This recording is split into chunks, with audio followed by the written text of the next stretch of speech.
Grace, mercy, and peace to you from God our Father and from Jesus Christ our Lord. This is the day that the Lord has made. We are glad and we're rejoicing in it. It is a good day to be alive. It is a good day to be in Formation Saturday with each and every one of you doing what the scriptures has taught us to do. And it said that we should study, that Christ should be formed in us, that we should be seeking spiritual maturity, spiritual depth. And so I'm grateful for this opportunity for us to gather together as a family of faith, to go after that deeper forming and shaping of our spiritual lives. And I'm grateful for you taking the time on this Saturday morning uh, for that kind of mentorship, for that kind of impartation.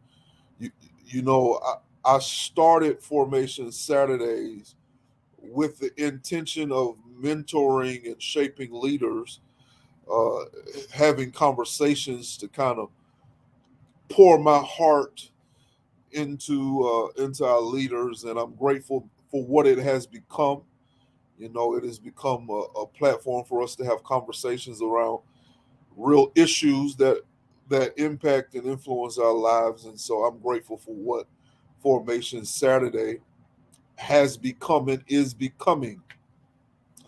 So if you're joining me today, go ahead, greet me in the comments. Let me know that you're with us on this Saturday morning. I'm excited about what I have to share with you. I'll be by myself today. I won't be having a conversation.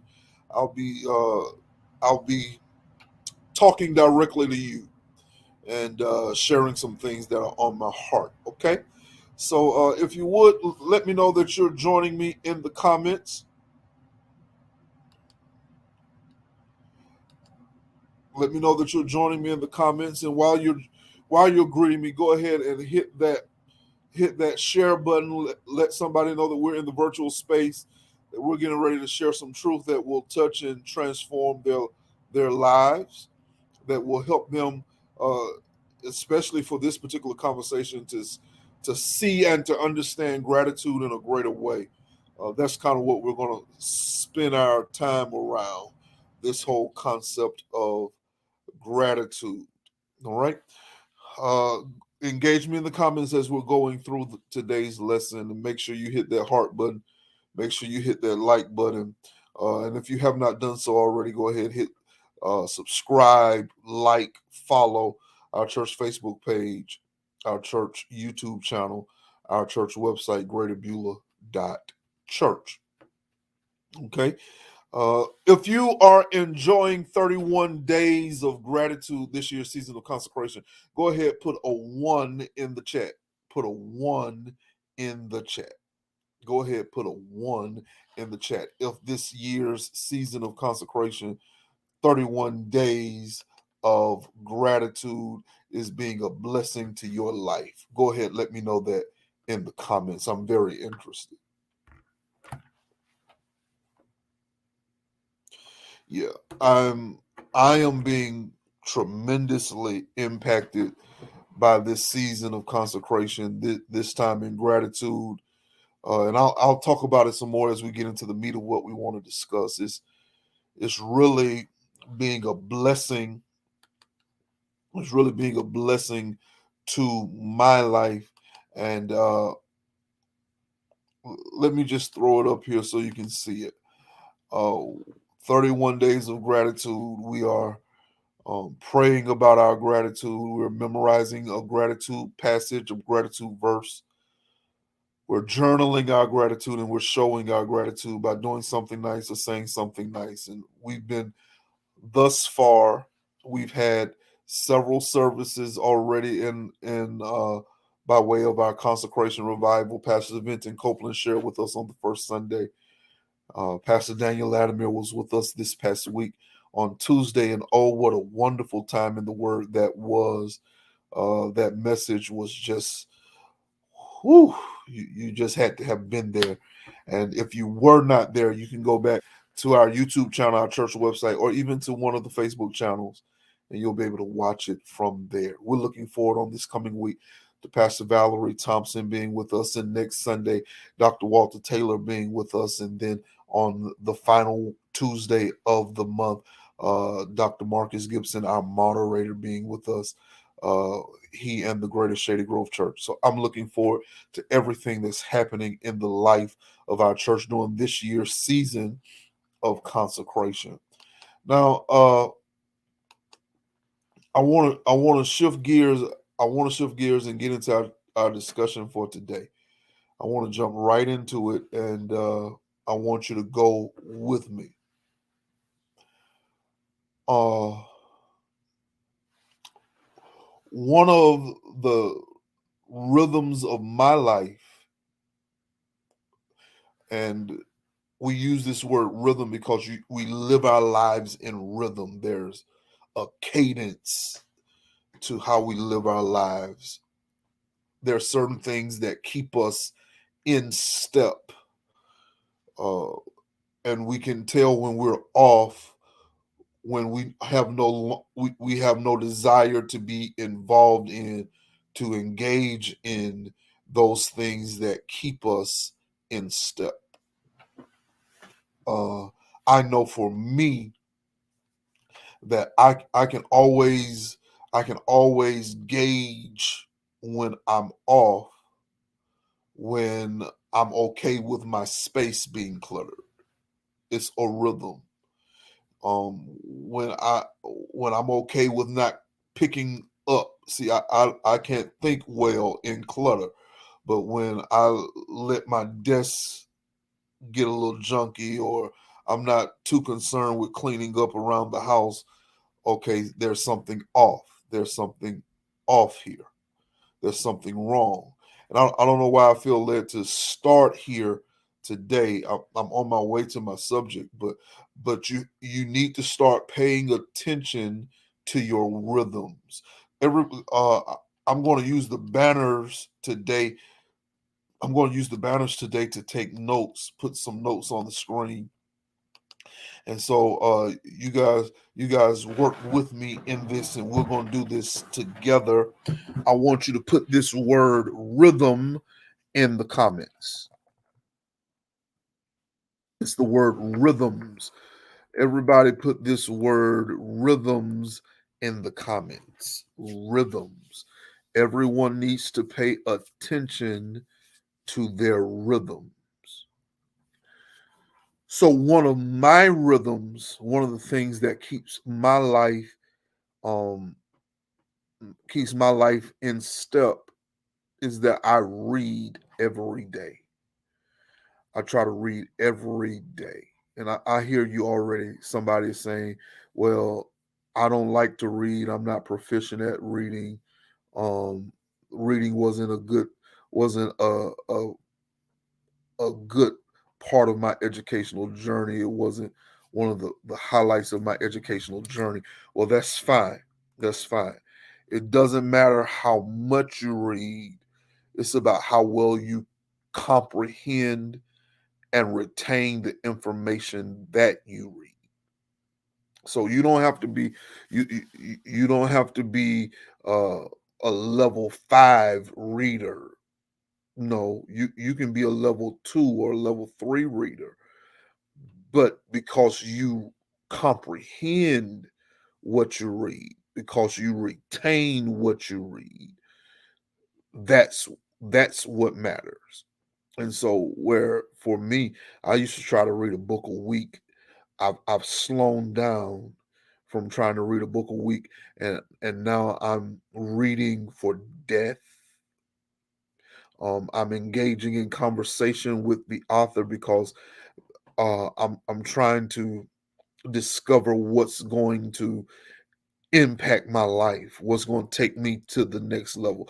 There, and I've had this experience more than once where I've read an entire book, and has been and have felt like, Lord, why am I reading this book? And then I get to the very last paragraph of the very last page, and I've read 100 and something pages of a book just for the final paragraph.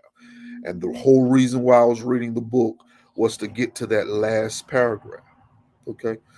So All of that to say this: for the season of consecration this year, my book of choice, the book that I've been reading, is this book entitled The Gratitude Project.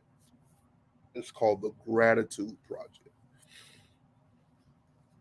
It's a series of articles. I want to say maybe 25 articles by different authors who have done research in the area of gratitude. Research in the area of gratitude, and they've come back with their findings about how the science of thankfulness can rewire our brains for resilience, optimism, and the greater good.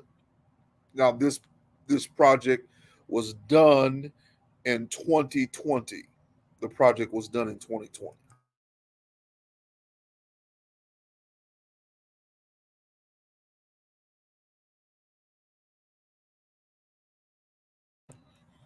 The project was done in 2020. You have 25 articles. You have 25 articles divided into six separate sections, and you have about 275 pages worth of content. And so, over the month of August, I've been reading through this book uh, in my own personal quest to grow in. Here's a phrase that's going to come up, and we'll talk about it some more as we get into the lesson. As I'm trying to learn more about my gratitude practice, everybody, if you would, let's put that in the comments. My gratitude practice, a gratitude practice, and I'll explain to you some more of what that means as we go along. So what I want to do today, I want to think through in conversation with you. I want to think through number one, what gratitude is. I want us to think through what it is. Number two, I want us to think through its impact on our lives. And number three, I want to give us some practical ways that we can cultivate gratitude um, in our personal experience. And I think that will give us a broad range for conversation. It'll take us through our time together today. And again, if you are interested, you should really pick up the book yourself.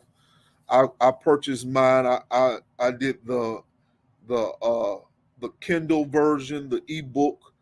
I bought mine from Amazon, and I'm sure you can get it from Books a Million or Barnes and Nobles or wherever you buy your book. I'm even sure if you're a thrift store shopper that you can find this in one of the thrift store bookstores. So that's online. I'm not sure if you'll be able to find it in a thrift store locally, but definitely on one of the uh, thrift bookstores online. This is still a rather new book. It was just published in 2020, so uh, the research is still pretty new. So let's jump right in. Let's take this deep dive into the subject of gratitude. Now, the first thing that we want to point out is that the author, according to the author, gratitude has two components. Gratitude has two components. The first is an affirmation.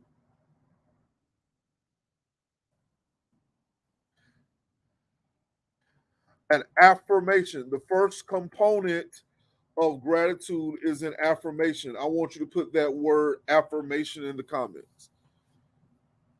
It is an affirmation that there are good things in the world, things for which or from which we've benefited. So if we're going to practice gratitude, we begin with this affirmation that there is some good in the world, that the world is not all bad, that there are some good things in the world. That's part A of one. Part B of one is that we have benefited from the good in the world. Matter of fact, let's do an exercise that we do every Sunday morning. Why don't you put one something good that has happened to you today in the comments? Go ahead, do that for me. Come on, come on. Put that one something good that has happened to you today in the comments. On Sunday morning, I'll say, tell someone something good the Lord has done for you this week. There is something good. And though things are not perfect, though everything doesn't go our way, though there are some things happening that we may not be too fond of, at the end of the day, we must affirm that there is some good in the world.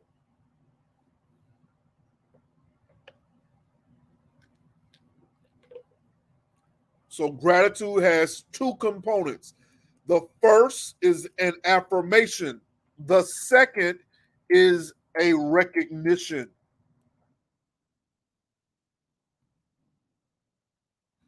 Second, there is a recognition.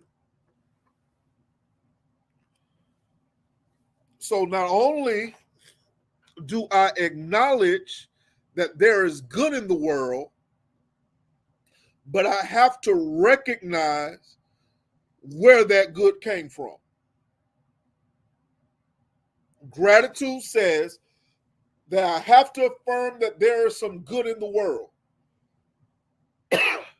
But beyond there being something good in the world, I have to identify or recognize where that goodness came from. That there are people and things that have conspired, another way to say worked, how, how things have fallen out to bring goodness into my life, to cause my experience to include things that are good from which we benefited. Gratitude is saying there's good in the world and it came from somewhere. There is some good in the world and it came from somewhere. Or it came from something. Or it came from someone. But regardless of his origin, I have to admit, I have to recognize that there's goodness in the world and that this goodness has come from somewhere. So this, now here's a word I want you to put in the comments for me. This is a big, this is a big word. This denotes that we have to identify, and I want to put this word in all caps. We have to identify value. Come on, put that word value in the comments.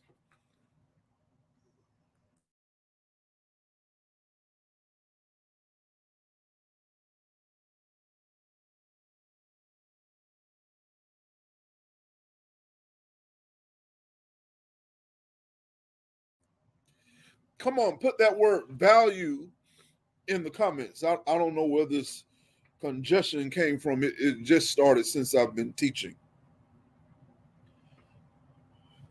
You have to identify the value of a thing. Why? Because you can experience the full benefit of a thing until you recognize its value. You won't be able to benefit from the fullness of a thing until you know what it's worth. So if I'm going to practice gratitude, it begins with me identifying the worth of a thing so that I can maximize the benefit that I receive from a thing. Here's a prime example. A prime example. I bought the First Lady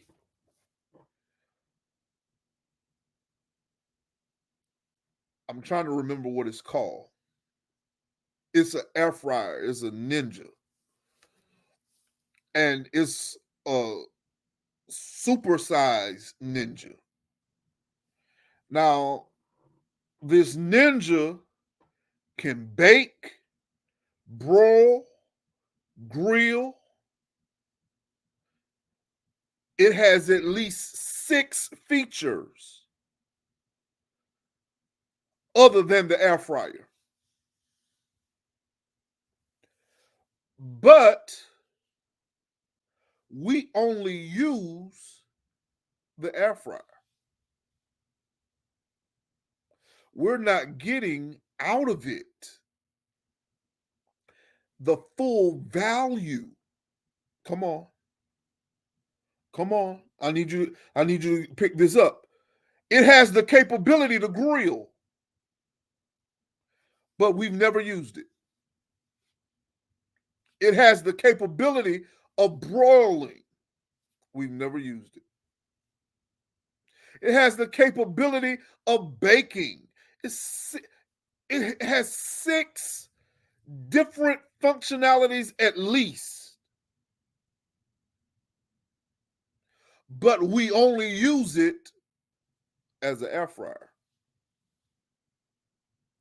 Now, how much or how many other things in your life has other capabilities, other functionalities that could benefit your life? But because you never assess the value of that thing,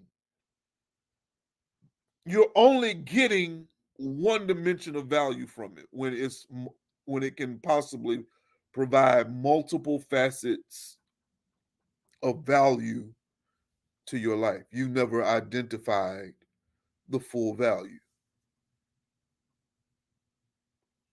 Is another example. You go buy a car and the car has so many more capabilities than you are aware of because you don't know the full value of what you possess. You cannot experience the full benefit of a thing until you have adequately assessed and recognized its value. Now, I'm finna say something that's pretty big here as far as I'm concerned. It is so much more easier to take a thing for granted when you don't know what it's worth.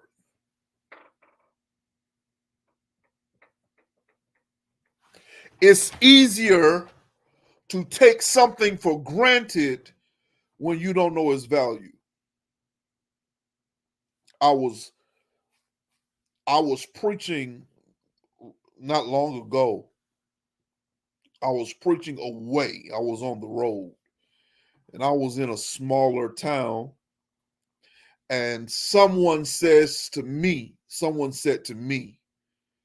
that they did not appreciate the preaching that I'd done because the people in that community had never been exposed to true preaching. And so they could take what they were receiving for granted because they never really put value on it. It became common to them. It was just another preacher. Or you can take the person in your life for granted because you don't realize the value. Come on. Because you've not recognized the value of that thing. So now it's easier for you to take for granted. I was listening to Pastor Ralph West talk about his childhood church and how they never broadcasted their educational prowess. And so he's going to church with PhDs and other scholastically astute people from the academic world who were professors and who were high ranking educational figures, and he never knew it because they didn't talk about it. And so he could never really benefit from who he was around. That was the point he was getting to. And the point I'm trying to make to you, he could never benefit from who he was around because the value had never been established.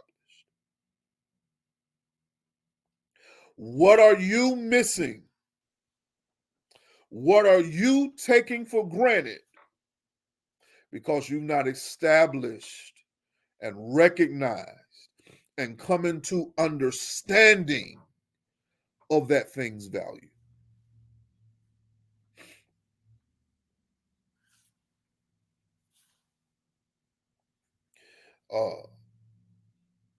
Here's something else. We've already kind of hinted at this, but I need to go over it again. So gratitude doesn't just stop at me identifying the value of a thing. Gratitude also denotes identifying, here's the word, the source of a thing. See, a lot of us are not good receivers. We're not good receivers. We're good givers, but we've never learned to receive because it takes humility to receive. It takes humility. Why? Because I have to realize that someone outside of myself has the ability to do something for me from which I can benefit. That I myself, in and of myself, am not self-sufficient. That there is someone somewhere that can do something for me that will cause me to benefit. And I want to be a self-sufficient person. My personality type, my personality type has this degree to it where I don't want to feel like I need you. And so I become proficient in everything that I need. I learn to do everything I need done so that if you don't do it, I still can get it done myself. I can do it just as well, if not better than you can. It's part of my personality. It's just a part. It's a part of protection, of guarding myself. You're not going to leave me in the lurch. Because if I need to take off this suit jacket and roll up my sleeves and get this done, I can get this done. And so now, because that's my position, that's my perspective, that's my stance, now it's hard to receive from you. Oh, am I talking all right this morning? It's hard to receive from others because now I got to come out of that self-sufficiency that I've made up in my own mind, that I've tried to create, that whole persona, that whole personality that I've worked hard at building, so that I don't have to be vulnerable. That because that's what it is. It's a protection of my vulnerability. I'm not going to position myself where I need you, and then you not come through, and because you didn't come through, I'm left lacking. That's not going to work for me. So I'm going to make sure, and the way you remedy that is by humbling yourself, letting your pride go, putting the ego to the side. See, is this generation and my generation and the generation before mine who has made it fashionable to be independent. This generation of woman has made it fashionable to be 100% independent. And to a degree, it is good. It is not bad. But you're going to come to a place of understanding that no man is an island unto himself.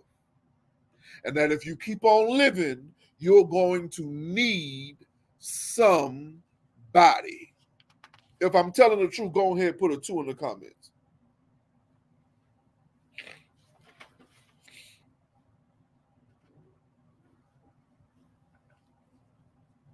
You're going to need somebody.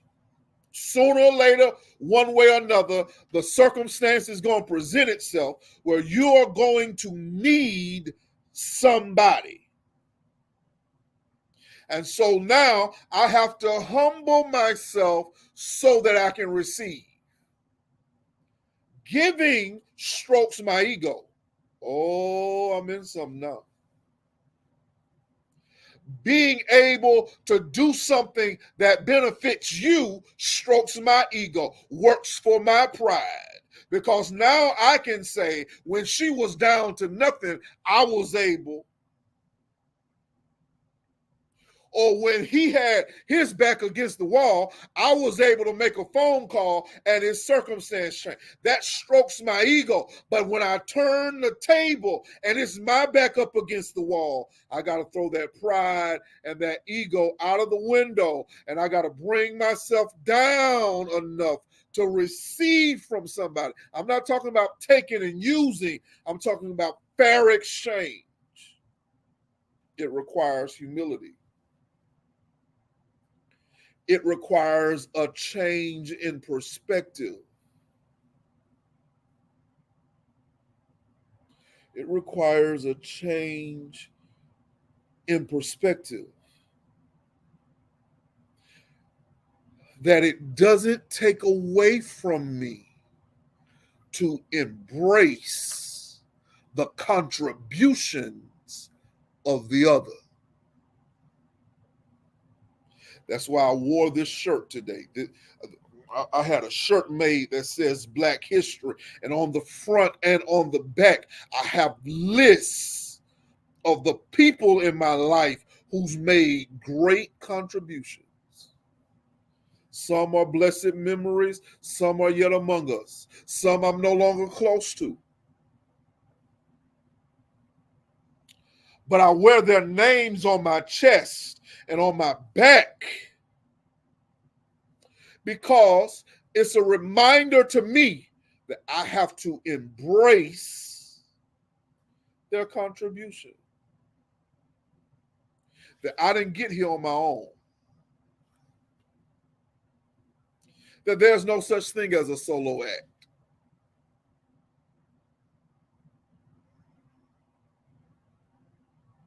And I know what I'm saying to you is difficult to digest because we have what is called a self-serving bias.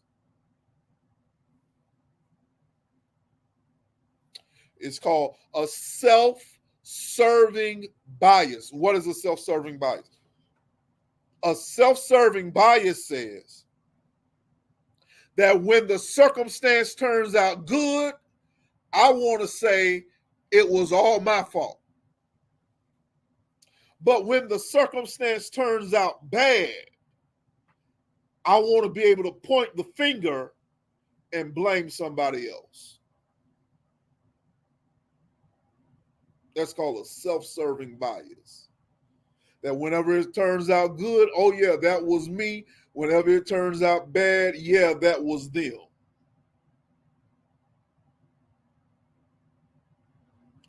And most of the time, that comes from a need to feel in control of our environment, of our circumstance, of our situation. Most of us, if we be honest, when we pull back all the layers of who we are, when you get down to the basics, most of us are control freaks.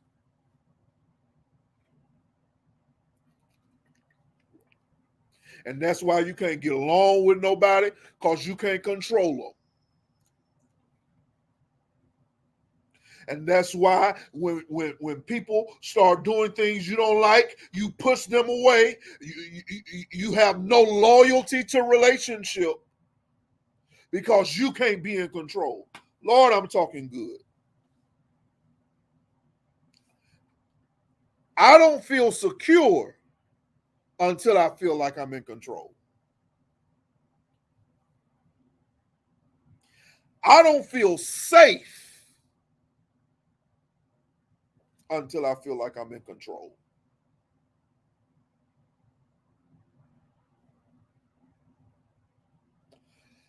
Here's a third that this cuts against. This cuts against self-serving bias. This cuts against the need to control one's environment. This cuts against you get what you deserve type of mentality. That everything that good that happened is because I deserved it. I deserved for this goodness to be in my life. Not necessarily. Not necessarily. Because if I tell the truth, a lot of the good that happened in my life, I simply did not deserve. And so I've had to come to this understanding that good happens in my life, happens. Oh, if you get this, this will change how you see yourself. The good that happened in my life happened because someone saw value in me. They looked at me and saw something in me. These men on this shirt here. There's one woman on here, my Auntie Texas.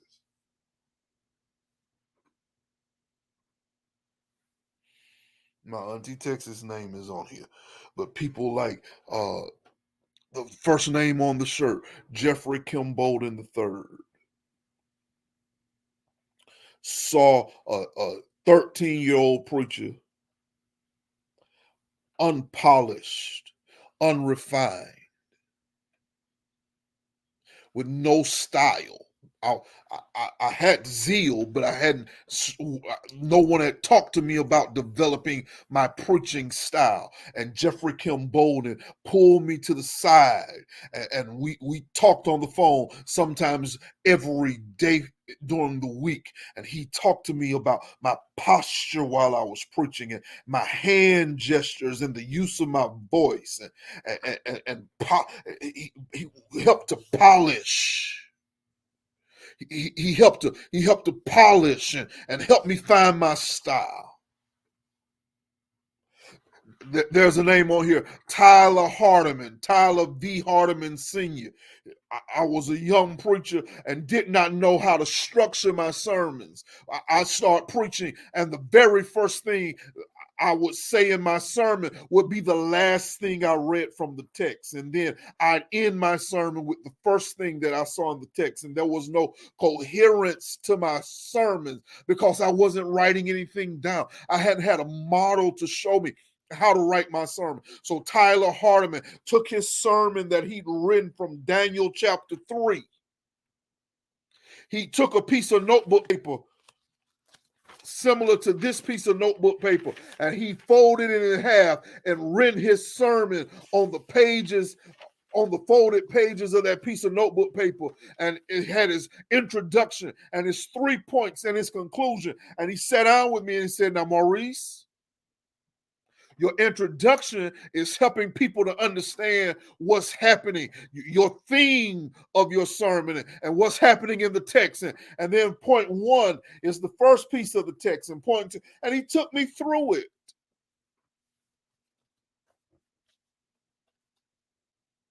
Robert Likely's name is on here. Dempsey Daniels' name is on here. Joseph Abbott. These men saw something in me. And because they saw something in me, even though I hadn't done anything to deserve their interest, I, I hadn't done anything for Joe Abbott to pay me any attention. But he pulled me close to him. And every Saturday morning, we sat at his kitchen table and he had me walk him through the Gospel of John, verse by verse, phrase by phrase, teaching me how to observe the scriptures.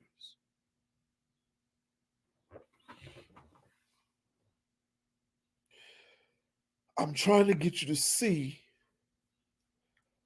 that the good that's happened in your life, using these people from my experiences, these names that you see on the front of my shirt, they saw value. People, when someone sees value in you, it doesn't matter what you've done. And sometimes they're going to do what they do in spite of what you've done.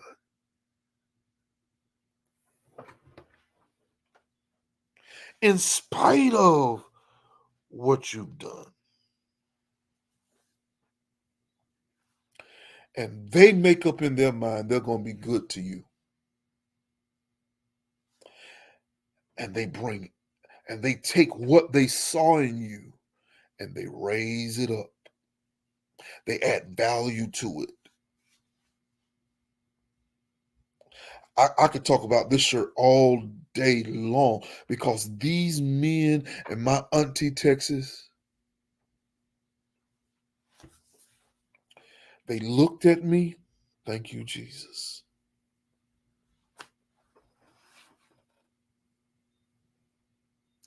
They looked at me and they saw value. And they made a decision that sometimes, in spite of me, they do good to me. Well, let's do an exercise right here. I want you to think over your life. And I want you to think about someone who saw value in you and decided to be good to you. And I want you to put that name in the comments. Come on, put the name of someone who's been good to you. Put that name in the comments. There's a name on this shirt, Reginald B. Wells. In 2013, I had a major surgery. We didn't know it was going to be a major surgery until I was in the surgery. It was just supposed to be appendix removal, but somehow or another that man ended up on the elevator with me on my way to surgery, and I went into anesthesia, excuse me. I went to sleep with that man's hand on my head, praying for me. And while I lay in the hospital, that man brought me the Lord's Supper, and he laid his hands on me, and he prayed for me. And the day my mama died, he set me in a chair in the Holiness Temple Church of Christ in prayer. 1604 Lawrence Street in Selma, Alabama. And he had that church pray for me.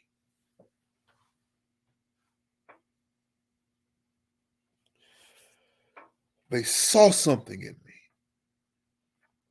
and they were good to me. And that man, when my car broke down, he had 4 children and a wife, and they only had 2 cars. He said, I can't let my brother not be able to get back and forth to work. And he gave me his car and told me to drive his. He saw something in me, and he was good to me. Who has looked in your life, saw the good in you, saw the value in you, and decided to be good to you? Now, we're almost at an hour already. I'm not even halfway through through my material for today. Now, the author of this book, The Gratitude Project, says, one of the authors says that there are 4 components of a gratitude experience.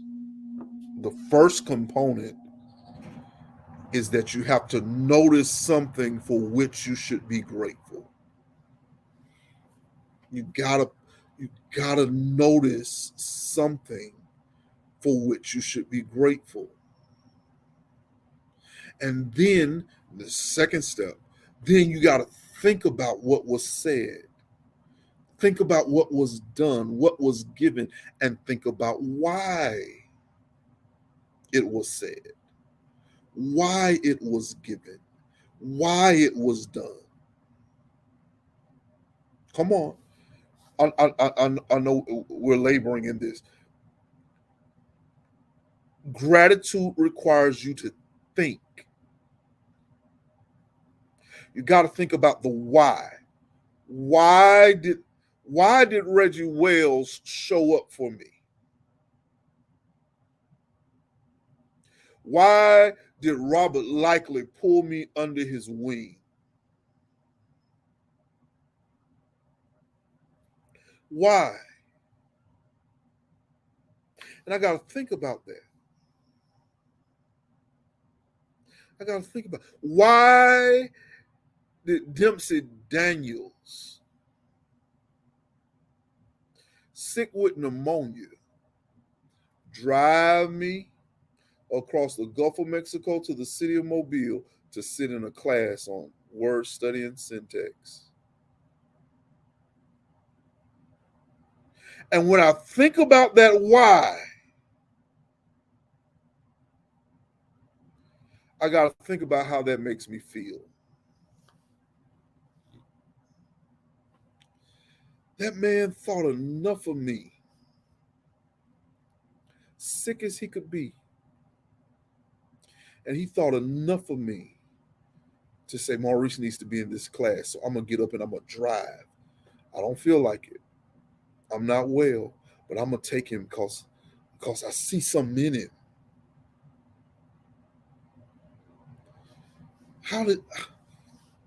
I can't put into words. I got chill bumps all over my body right now. Just thinking about how these people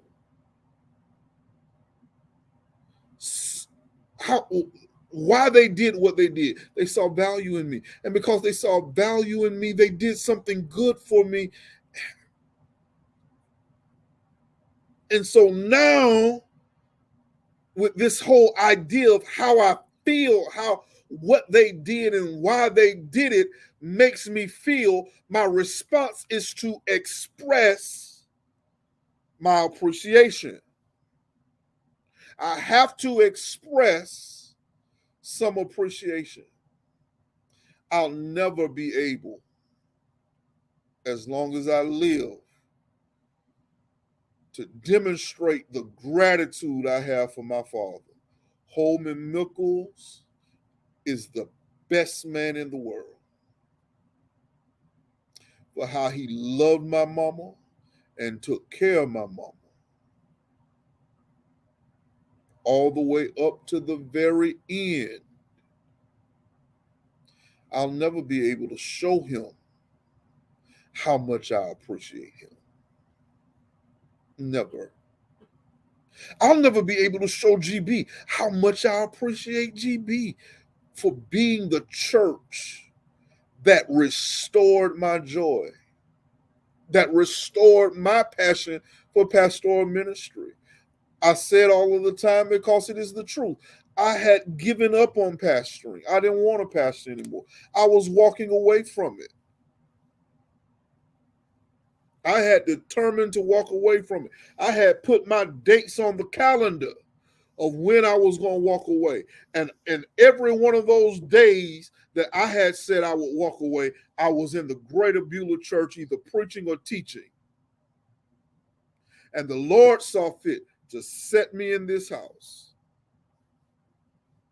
And you wrapped your arms around me, and you wrapped your arms around my wife, and now you've wrapped your arms around my baby, and you've demonstrated your love. I'll never be able to say thank you enough. I'll never be able to show you how much I appreciate you. But I have to try. That's what gratitude is. Gratitude is showing, it is expressing your appreciation for the what and the why of what someone has done. Interestingly enough, the way you express appreciation can be verbal. This may be verbal. This may be me saying to you, thank you so much. Thank you very much. I appreciate you greatly. So sometimes your gratitude comes across verbally, but then there's a second level of appreciation called concrete appreciation. Concrete appreciation is by a reciprocal action, but here's the thing about concrete gratitude. Concrete gratitude is more focused on what I want than what you want. So, because I enjoy candy, I enjoy chocolate, to say thank you to you, I go and buy you my favorite chocolate and I give it to you.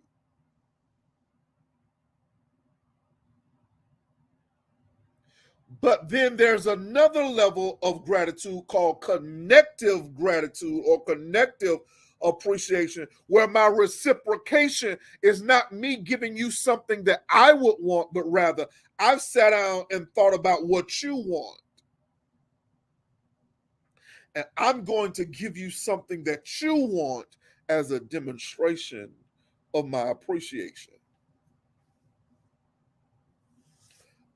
Connective, this third level of gratitude, connective appreciation is a foundational building block for relationships, because it says that I have to be aware of the person who saw something in me and has added value to my life and has been good to me. Now I have to see, how can I turn around and show them my appreciation by doing something good for them, by adding value to them, by demonstrating appreciation to them.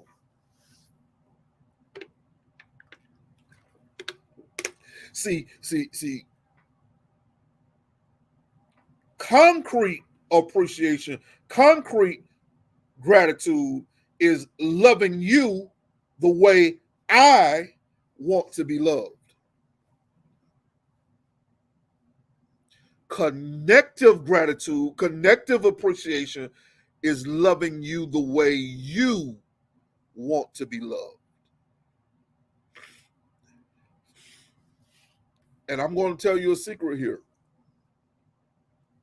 It's much easier to love a person the way you want to be loved than it is for you to love them the way they want to be loved.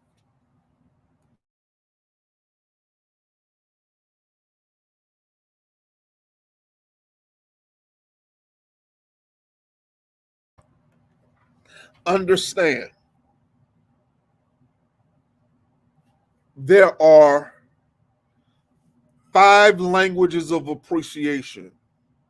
These 5 languages of appreciation actually happen to be written by the same author of the 5 love languages, and guess what? They are the 5 love languages.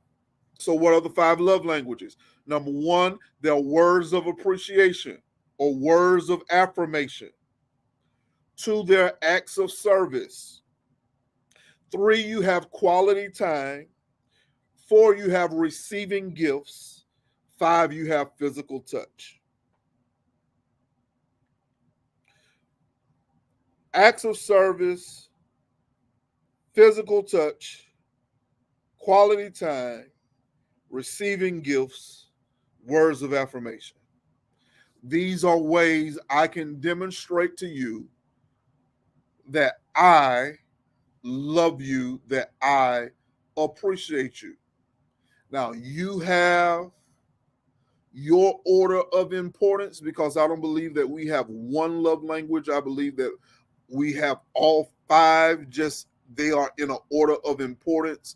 I prefer this more than I prefer the other, even though I do enjoy all 5. I enjoy all 5, but I prefer this, and in pecking order from this to this to this to this to this down the line in order of preference. That's how I see this whole idea of the 5 love languages.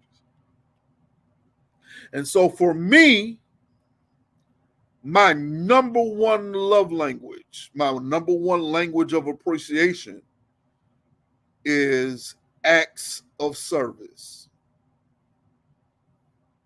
I feel loved the most when you perform acts of service.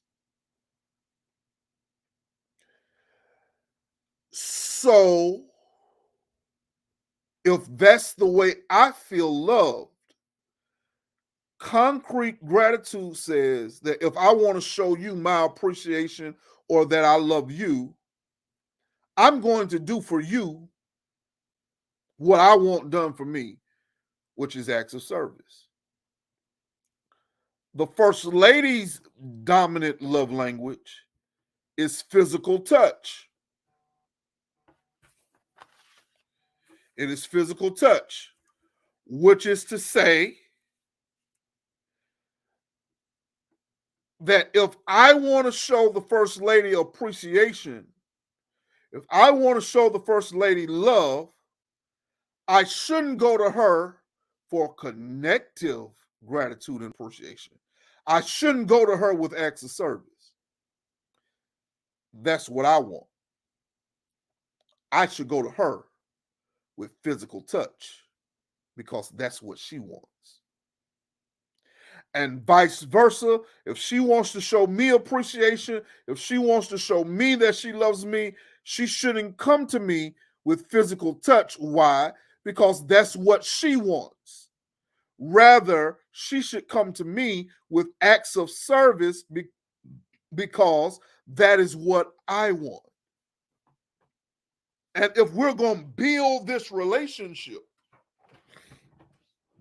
If we're going to build this relationship, I can't build it giving you what I want and then being mad at you because you never gave me what I want.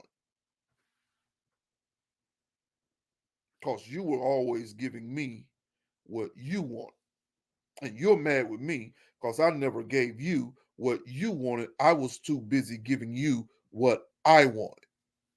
How many relationships right now are in dire straits or on rocky ground because we've been so busy trying to demonstrate our love to a person, and we've been giving them what we want instead of giving them what they want.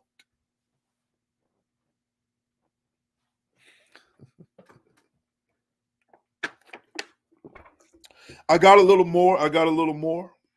I got a little more. If uh I got a little more, let me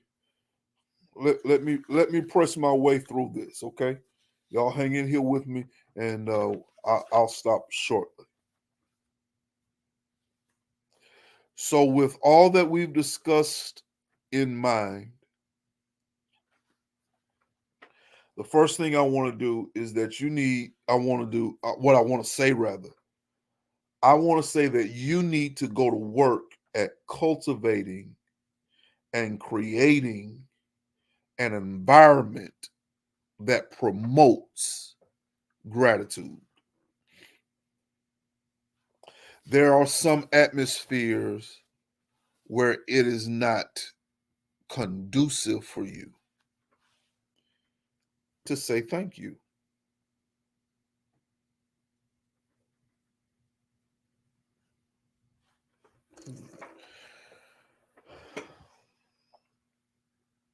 We create we create spaces where that kind of vulnerability is not welcome.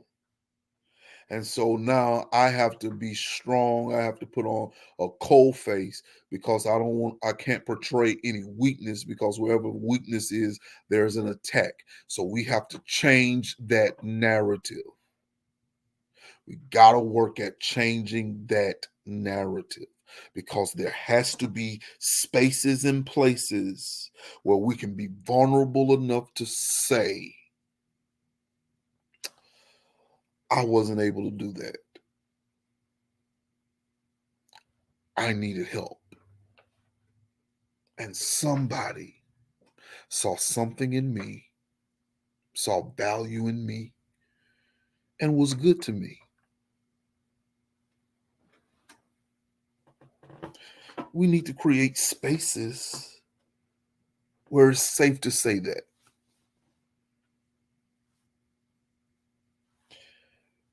Where we won't feel indebted when we say that.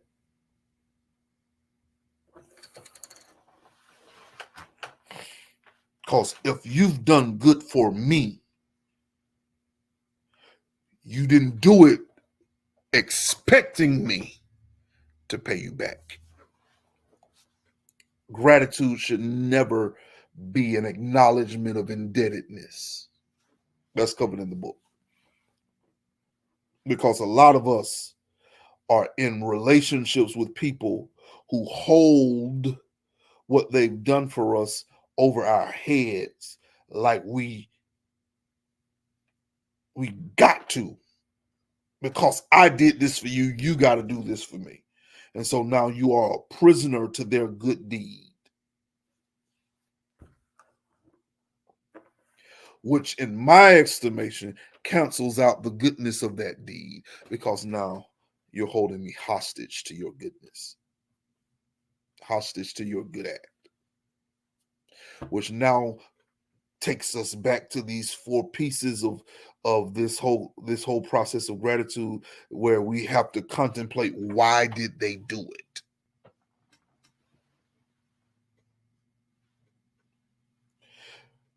Did they do it for method of control? Come on, Pastor, come out of that. Did they do that for a method of control? Because some people do good things for you as a way to hold you in their control.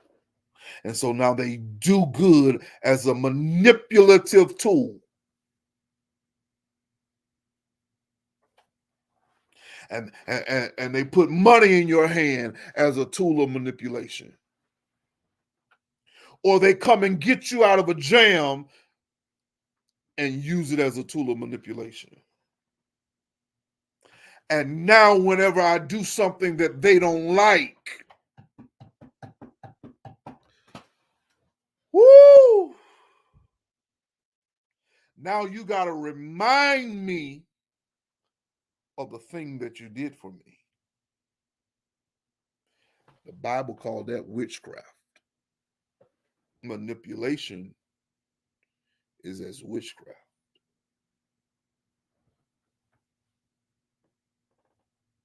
And if it's witchcraft, it is not of God.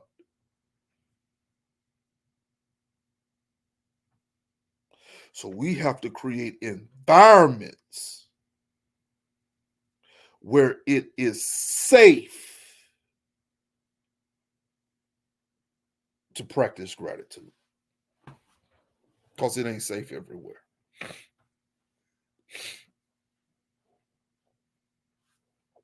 Second thing I want to say, I'm not going to get to all of this. You need to make practicing gratitude a habit. You need to make practicing gratitude a habit.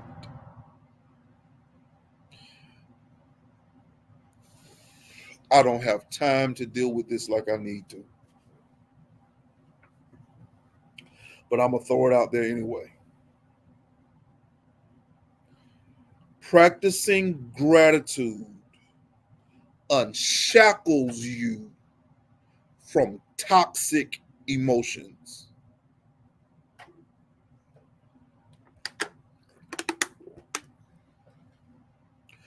Practicing gratitude unshackles you from toxic emotions.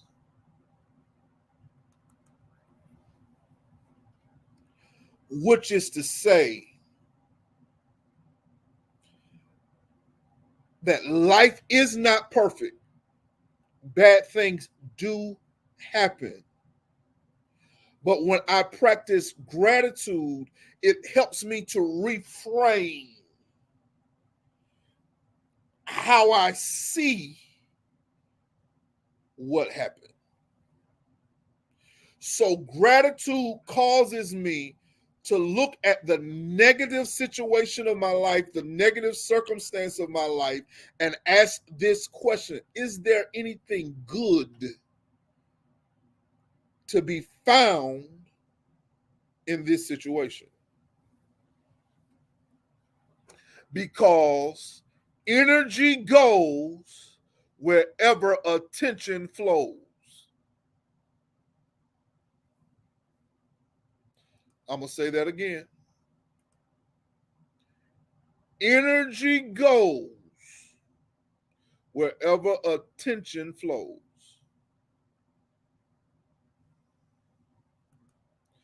Wherever you are spending your attention, that's what's going to be magnified in your mind. The more you're concentrating on what's wrong, the more that's all you're going to see.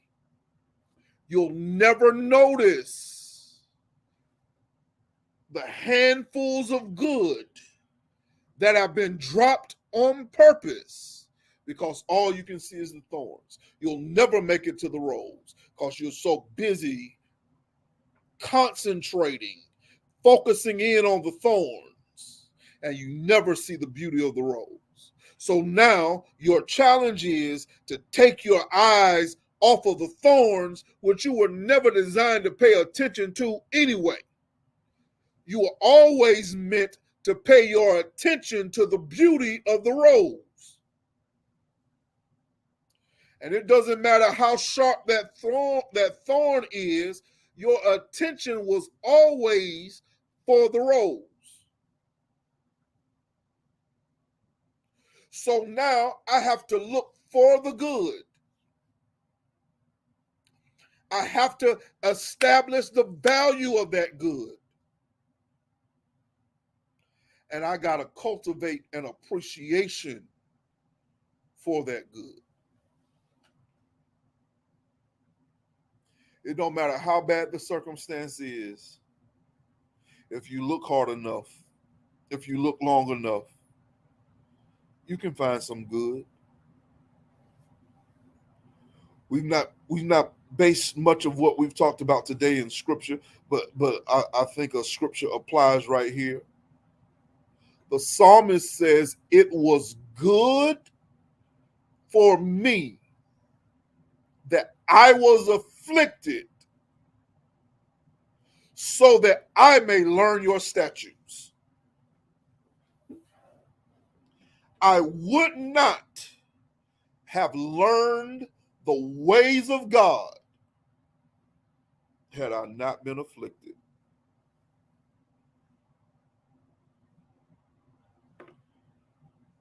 And so now, instead of cursing my affliction, instead of being resentful and hateful and mean and bitter,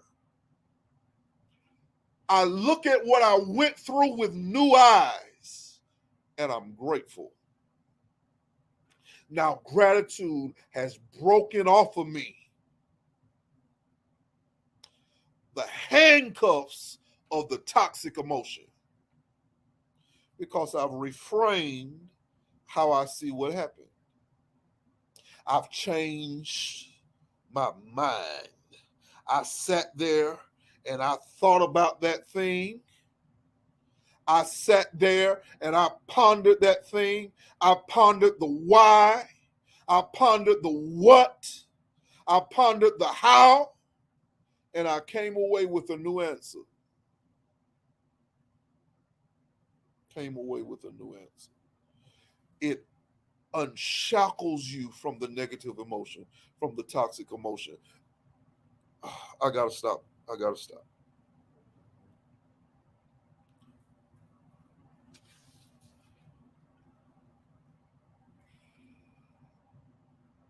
Here's where I'm gonna stop.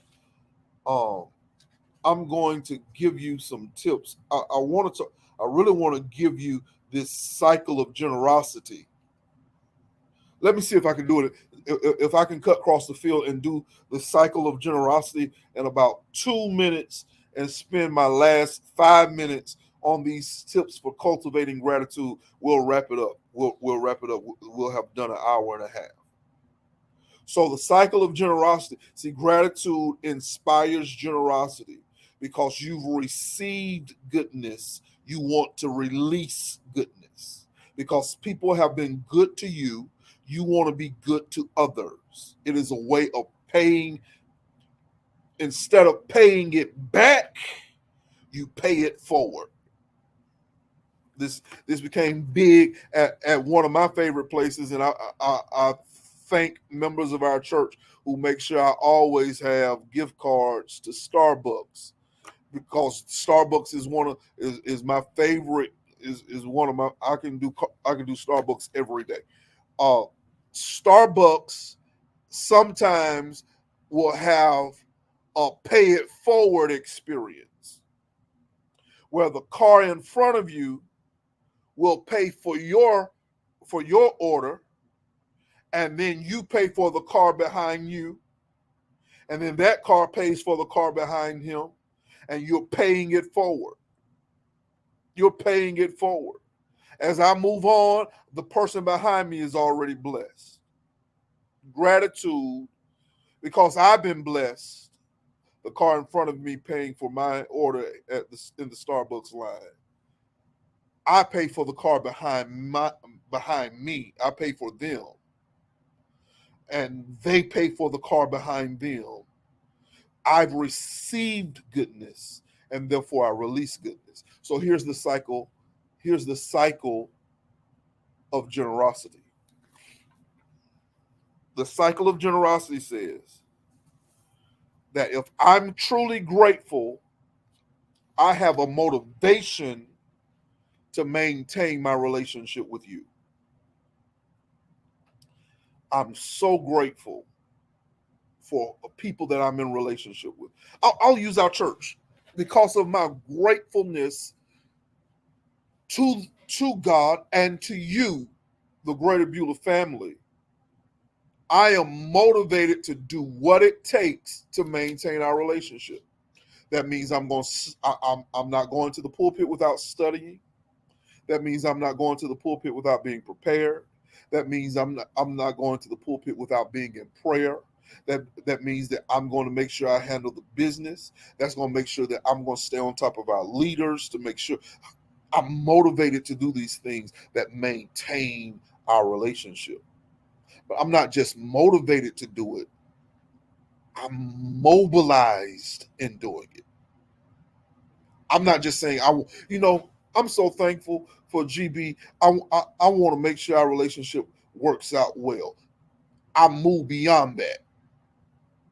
I move from just wanting to make sure our relationship is well to actually doing concrete things to make sure that we maintain a healthy relationship. So I went from being motivated to act to being mobilized in action. And because of the actions that I'm doing, it should make you feel appreciated. My showing up prepared, you appreciate that. I've heard from enough of our members to know that you're appreciative of a prepared pastor, of a praying pastor, of a teaching pastor. And so you're feeling appreciative because of my motivation and my action to demonstrate that I'm committed to the relationship. So now, because you feel so appreciated, you become grateful, and now you're motivated to do what you need to do to make the relationship work. And you're not just motivated, you actually start doing things to make sure the relationship works. And when you do what you do to make sure that the relationship works, I feel appreciated. And because I feel appreciated, now I'm motivated to do something to maintain the relationship. And I'm not just motivated, I'm going to do some concrete action. And my concrete action makes you feel appreciated. And your appreciation turns into gratitude, and your gratitude motivates you. And so the cycle keeps going on and on and on. And just that seed of gratefulness, just flipping that switch of gratitude creates momentum in the relationship. I want to challenge you to look for the switch of gratitude in your relationships. Because when you flip that switch of gratitude, and the next thing you know, you start building momentum of working towards the maintenance of your relationships, be it romantic, be it professional, be it religious, wherever you're in relationship, flip that switch of gratitude. See if it doesn't build momentum. And when that momentum gets to going, the relationship shifts. Because momentum is what makes things move forward. Tips to cultivate gratitude. Tips to cultivate gratitude. If you're having a hard time being grateful for a person or for a thing that's in your life, I want to challenge you to imagine your life without it.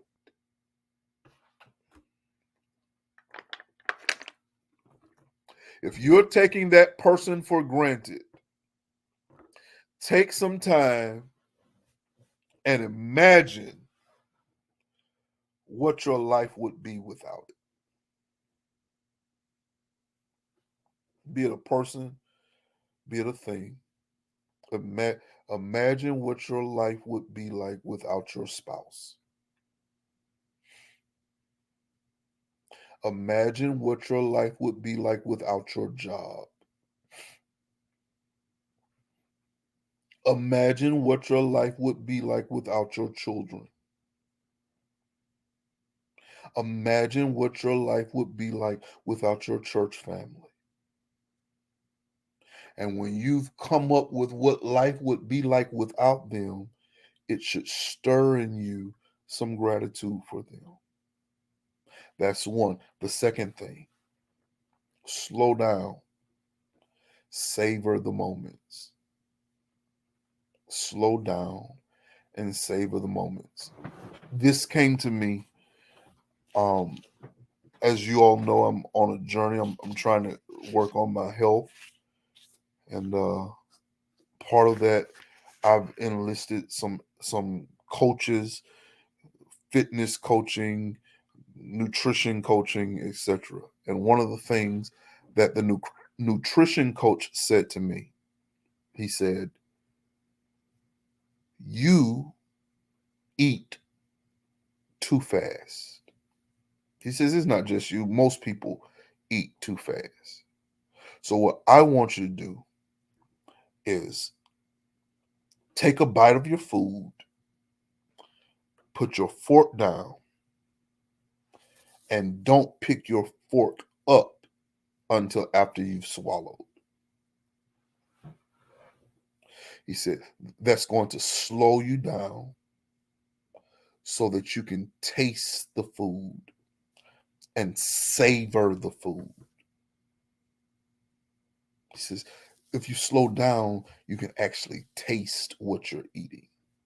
See, some of us, we eat so fast we can't hardly taste. You remember the movie Major Payne, and Major Payne sat down and he ate was at dinner with the teacher, and he eats so fast, and he's done.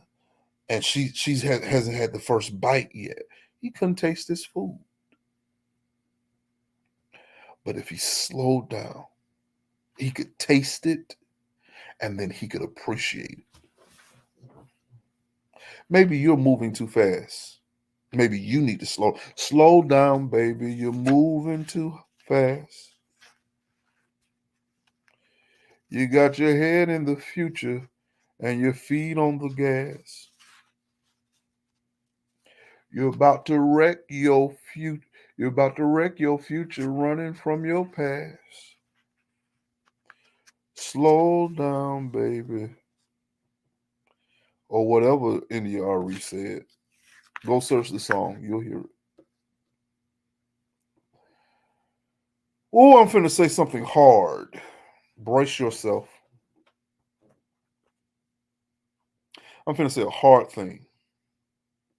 I know. I know the time. I see the time. I'm rapping.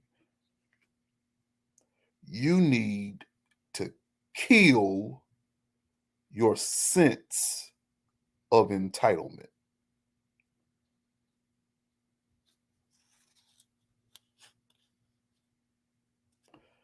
Take a deep breath.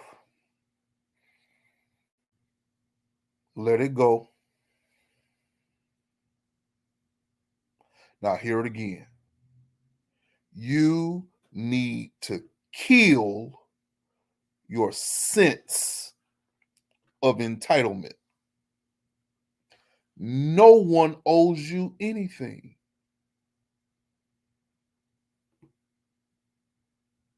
No one owes you anything.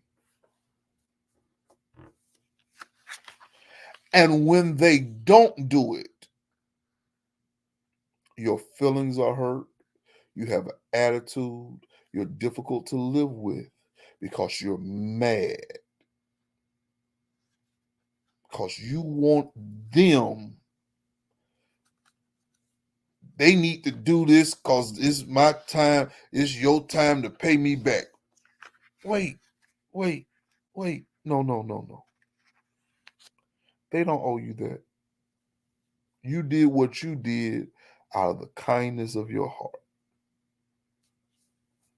Now let them do what they're going to do out of the kindness of their heart. You don't want to twist their arm into doing something and their heart is not in it.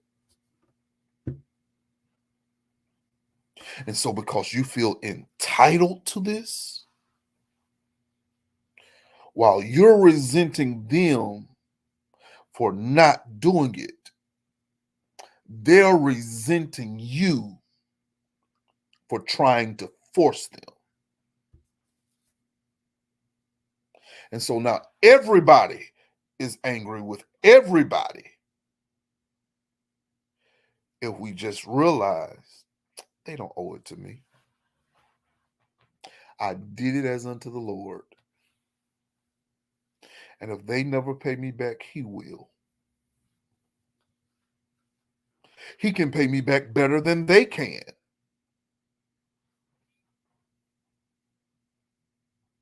All right. I'm done. I'm over time. Listen, I'm stopping. I'm not out of lesson. I'm just out of time. I've been reading in this and studying in this and thinking in this for the past 20 days, and I think I'm gonna read. I'm not finished yet. I still got a little ways to go over the course of the remainder of the month. So I'm looking forward to reading some more in this book. I'm looking forward to reading some more in this book, The Gratitude Project. All of what we've discussed today has are reflections of what I've studied and gleaned and thought through as I've read through this book, The Gratitude Project. Listen, I love you so much. I love you so much. Let us be mindful. Let us remember that. Let us remember that we're in our 31 days of gratitude. Tomorrow morning, I'll be preaching the final message in our series, How Do I Worship? Psalm 63. Pray that you'll join us in the morning, 8 a.m. It will be a good Sunday to invite someone to come to church with you. Great Sunday to invite someone to come to church with you.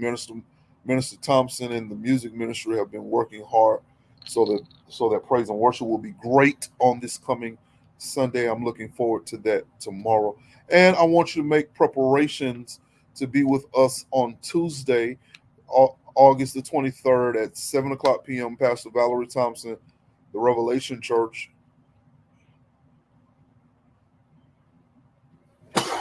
Excuse me. The Revelation Church here in Columbus will be our special guest. Their music minister is coming. Pastor Thompson will be preaching. I'm looking forward to that time of fellowship. All of the other things going on in the life of our church, I want you to participate in. I pray you were blessed by this today. I'm going to go spend some time with Kendall today. Um, we'll probably go take a ride. Spend some time with someone that you love. Show them that you love them.